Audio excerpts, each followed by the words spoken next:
तुर्तास आपण दिल्लीला जातोय कारण डॉक्टर मनमोहन सिंग यांच्या पार्थिवावर थोड्याच वेळात अंत्यसंस्कार होतील। सकाळी 11:30 वाजता दिल्लीतल्या निगमबोध घाटावर हे अंत्यसंस्कार पूर्ण केले जातील। डॉक्टर मनमोहन सिंग यांच्या पार्थिवावर शासकीय इतमामात अंत्यसंस्कार होणार आहेत। त्यांचं पार्थिव सध्या निगमबोध घाटाकडे नेण्यात येत आहे। काल ते दिवसभर त्यांच्या स्वतःच्या निवासस्थानी होतं, त्यानंतर आज ते काँग्रेस मुख्यालयात ठेवण्यात आलं आणि यानंतर आता ते निगमबोध घाटाकडे चाललेलं आहे। हीच त्याची थेट दृश्य। मनमोहन सिंग यांचा अंतिम प्रवास, देशाला अलविदा आणि जनतेचे आभार। आपल्यासोबत आता आहेत काँग्रेसचे नेते डॉक्टर सतीश देसाई। डॉक्टर देसाई, आता आम्ही दृश्य दाखवतोय, तुम्हाला कदाचित तिथे दिसणार नाहीत, पण तो ट्रक घेऊन जातो निगमबोध घाटाकडे। मनमोहन सिंग यांचं पार्थिव, शेवटचा निरोप ते देत आहेत देशाला। कशा प्रकारे आठवाल तुम्ही या नेत्याला, त्यांच्या वारशाला? एकतर मी आदरणीय माजी पंतप्रधान डॉक्टर मनमोहन सिंग या अतिशय राजकारणातल्या सुसंस्कृत माणसाला मनापासून वंदन करतो, कारण राजकारणामध्ये अशी माणसं दिसणं हा सुद्धा आजच्या काळामध्ये एक अतिशय आवश्यक भाग आहे। एक 26वा जेव्हा इंदिरा गांधी राष्ट्रीय एकात्मता पुरस्कार त्यांना जाहीर झाला, 31 ऑक्टोबर 2011ची ती गोष्ट आहे। वनराईचे डॉक्टर मोहन धारिया यांना तो पुरस्कार जाहीर झाला आणि धारिया साहेब मला म्हणाले, चल तू माझ्याबरोबर। मी धारिया साहेबांच्या बरोबर दिल्लीला गेलो। विज्ञान भवनमध्ये तो 26वा इंदिरा गांधी राष्ट्रीय एकात्मता पुरस्काराचा कार्यक्रम होता।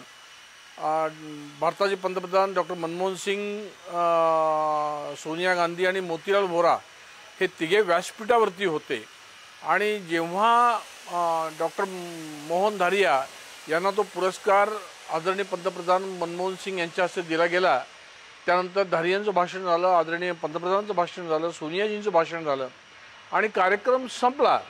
कार्यक्रम संपल्यानंतर त्या विज्ञान भवनामध्ये निवडक एक 100-200 आम्ही लोक होतो। त्या स्टेजवरनं पहिल्यांदा मोतीलाल व्होरा खाली उतरले, त्यांच्या मागे आदरणीय डॉक्टर मनमोहन सिंगजी उतरले।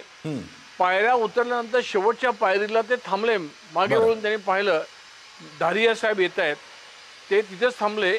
एक पाऊल पायरीवरती त्यांनी ठेवलं आणि धारियांच्या डावा हात त्यांनी आपल्या हातामध्ये घेतला आणि हाताला धरून हळूहळू म्हणून त्यांनी धारियांना वर स्टेजवरून खाली उतरवलं। त्यांच्या मागे सोनियाजी होत्या। त्या संबंध त्या विज्ञान भवनच्या मधल्या पॅसेजमधनं जेव्हा मोतीलाल व्होरा त्यांच्या मागे, डॉक्टर मनमोहन सिंग, धारिया साहेब, सोनिया गांधीजी त्यांच्या मागे आम्ही काही जण होतो। मला चांगलं आठवत आहे, आदरणीय पंतप्रधानांनी डॉक्टर मनमोहन सिंगांनी धारियांचा हात सोडला नाही।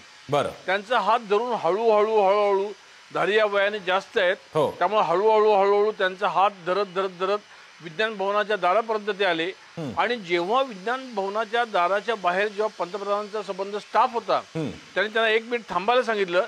स्वतः धारियांच्या गाडीच्या पुढे गेले, धारियांच्या गाडीचं मागचं दरवाजा स्वतःच्या हाताने त्यांनी उघडला आणि मग त्यांनी धारियांना सांगितलं, सर आप बैठिए, मैं खड़ा रहता हूं। म्हणजे आपल्या ज्यांच्याबद्दल कृतज्ञता व्यक्त करावी ती व्यक्ती जर आपल्याबरोबर असेल तर आपण देशाचे पंतप्रधान आहोत का सामान्य नागरिक आहोत हा विचार न करता अतिशय संयमाने, सृजनतेने, सुसंस्कृतपणे धारियांना त्यांनी गाडीत बसवलं। मन क्षणभर आम्ही सुन्न झालो की काय कल्चरचा हा माणूस आहे, काय सुसंस्कृत नेते आपल्याला मिळालेत।